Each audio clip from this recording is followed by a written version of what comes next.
How do we maximize our connection within our relationships? It could be our family, our most intimate inner circle of connection and relationship. It could be our friends, the next circle out that we're connected to. Beyond that, it could be acquaintances, people we see maybe throughout the week, but we're not doing too much life with. It could be those that we lead, whether at a job. It could be our coworkers. It could be friends in ministry. Or it could even be strangers. How do we maximize our communication and connection within these relationships? I think number one, what we need to do is identify what we desire to communicate. In communication, sometimes we keep the I message or the I dialogue internalized. And that could be part of the conversation that we keep here, but we subconsciously expect them to kind of know what we're thinking and feeling. And we'll actually begin to talk past that and create an expectation that the other person knows what is going on in our inner world. Now, unless they're prophetic, telepathic, they're probably not going to know, even if they do have a high level of the gift of discernment, right?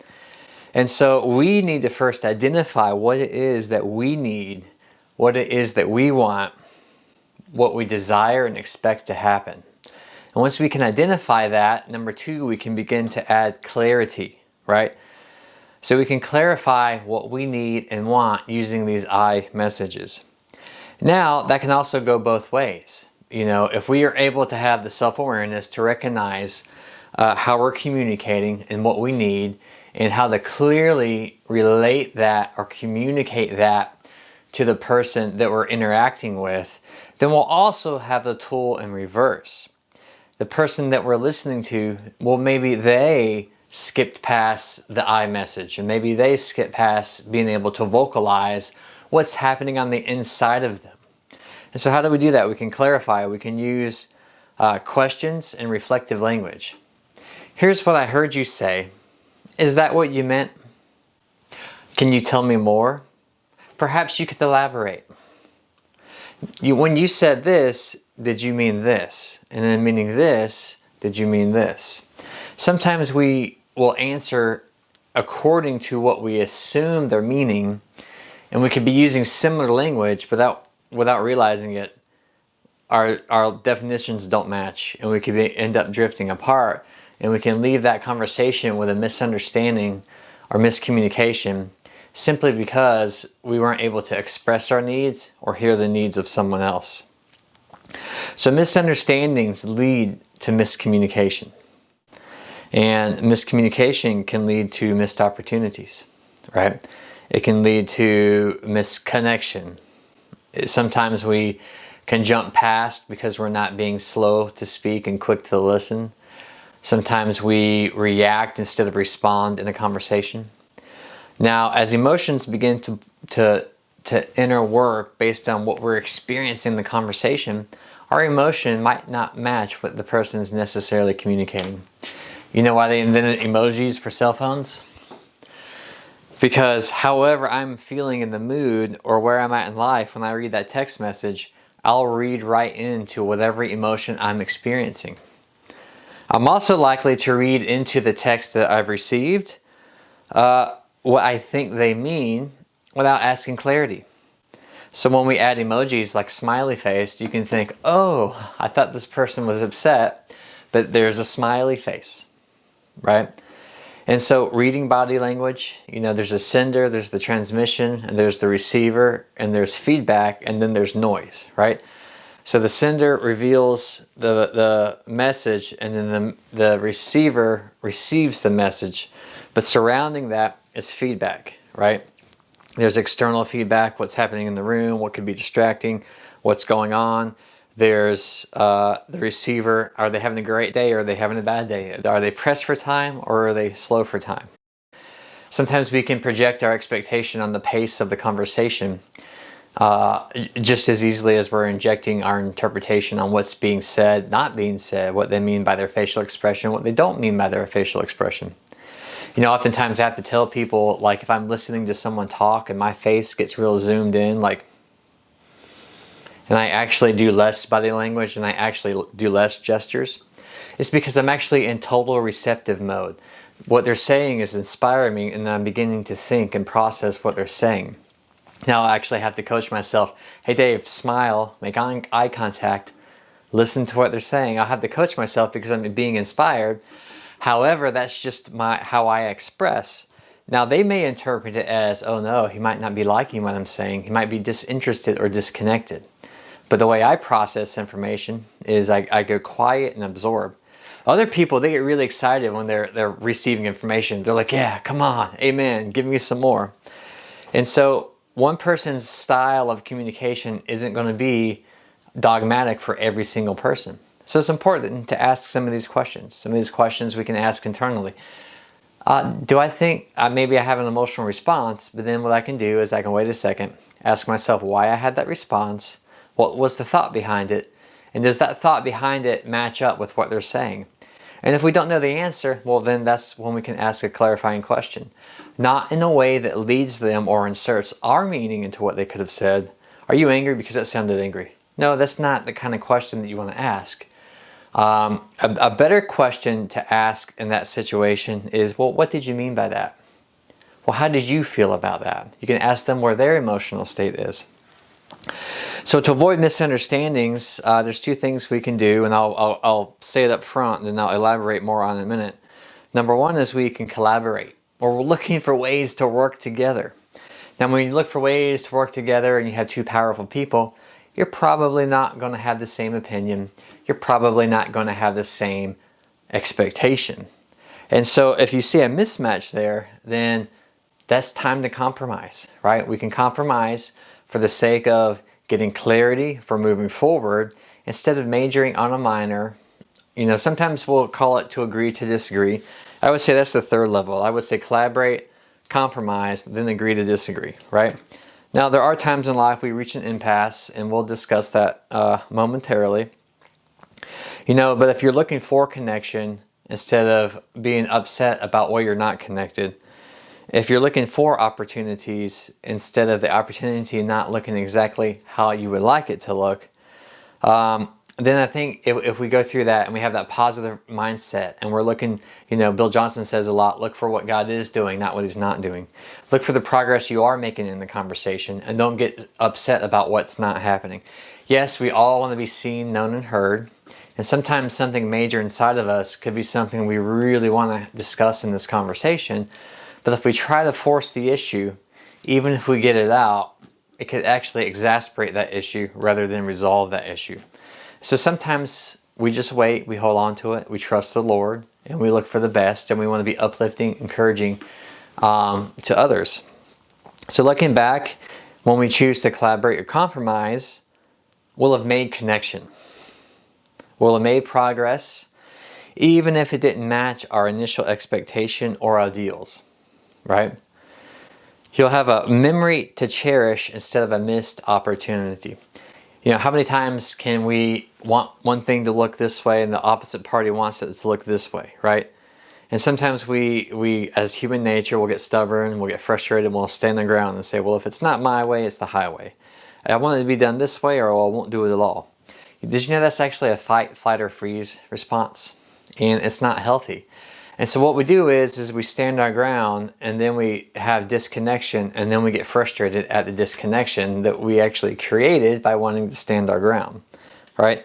And so when we become aware of things, like I wasn't aware of this until I got some tools, I got some training, and then I began to look back at my life and see different situations that caused pain and hurt. And some of those where I was identifying as a victim, I actually began to realize it was my fault. I created the mess that I was living in and then blaming someone else for it.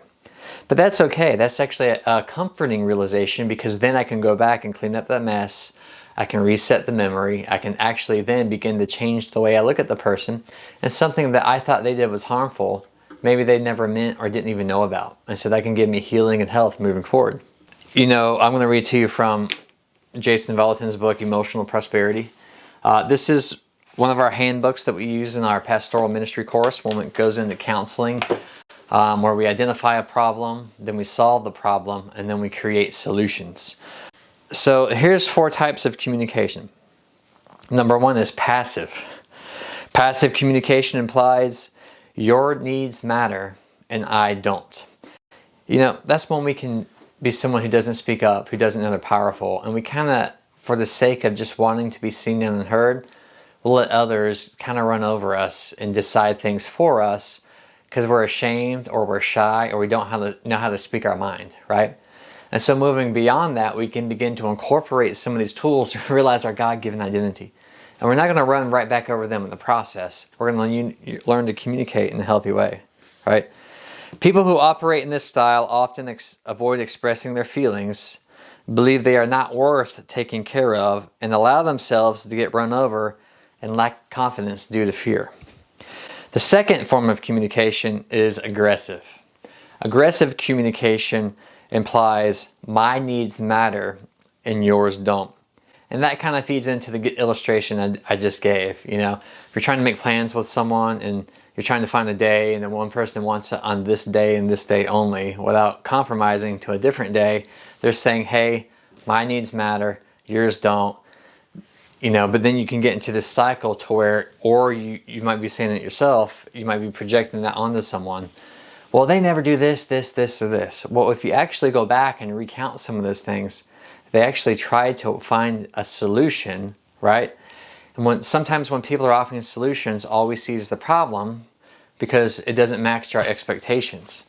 However, if we can think redemptively, if we can think connectively, then instead of focusing on problems, we can start to see the benefit of solutions and see those lock hands and work together.